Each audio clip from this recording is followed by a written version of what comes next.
चीनी बांस के पेड़ की प्रेरणादायक कहानी। यदि आप मेरी चैनल में नए हो तो मेरी चैनल को सब्सक्राइब करें, शेयर करें और लाइक करें।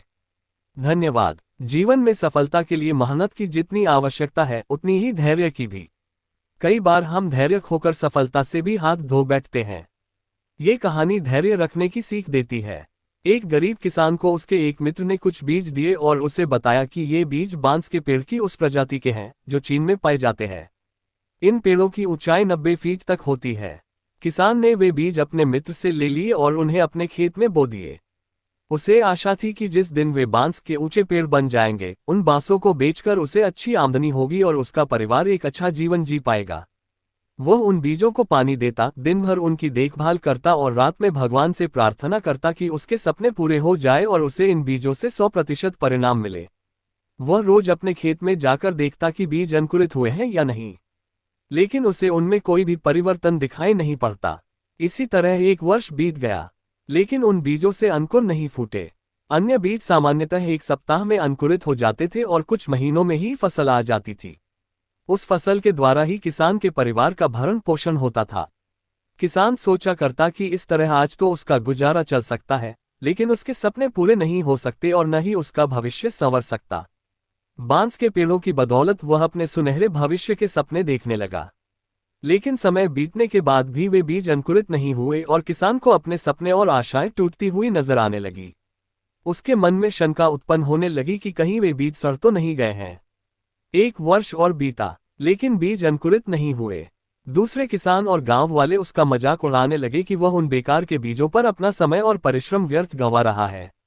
सबके ताने सुनकर किसान विचलित होने लगा। उसने मन में ये भय समाने लगा कि कहीं सचमुच ही वह अपना समय और परिश्रम ऐसे कार्य में तो नहीं लगा रहा जिससे उसे कोई प्रतिफल नहीं मिलने वाला है। एक साल और बीत गया, लेकिन बीजों के अंकुरित होने के कोई चिन्ह दिखाई नहीं पड़े।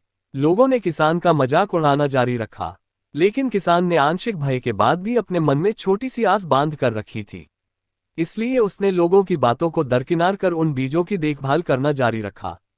ऋतुएं बीतती गई और किसान एक चमत्कार की उम्मीद में बीजों को रोज पानी देता रहा और उनकी देखभाल करता रहा। लेकिन 4 साल बीत जाने के बाद भी एक भी बीज अंकुरित नहीं हुए, जिससे किसान की उम्मीदें थोड़ी और कम हो गई।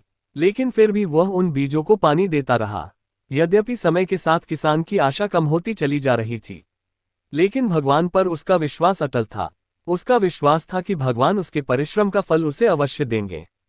5 वर्ष बीत जाने के बाद अचानक एक सुबह गांव के लोगों को उस किसान के चिल्लाने की आवाज सुनाई पड़ी।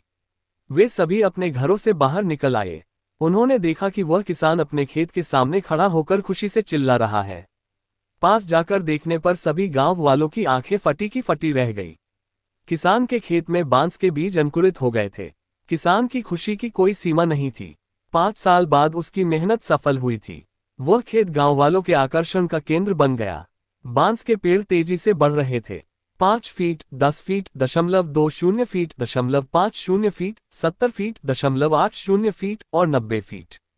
5 सालों से खाली पड़ा किसान का खेत मात्र 5 सप्ताह में 90 फीट बांस के पेड़ों से भर गया। इस चमत्कार को देखकर सभी दंग थे। उधर किसान खुशी से फूला नहीं समा रहा था।